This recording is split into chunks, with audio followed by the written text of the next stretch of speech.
bansa. Ako hindi sanay sa wika, mga banyaga. Ako'y Pinoy na mayroong sariling wika. Wika pambansa, ang gamit kong salita.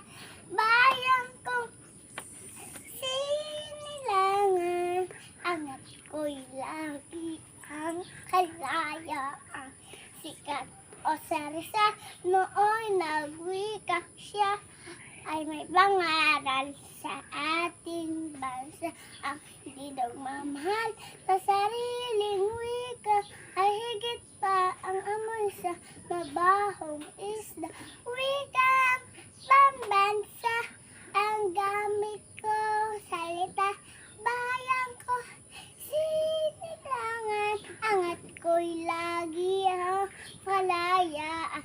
Sikat o Rizal, nooy nagwika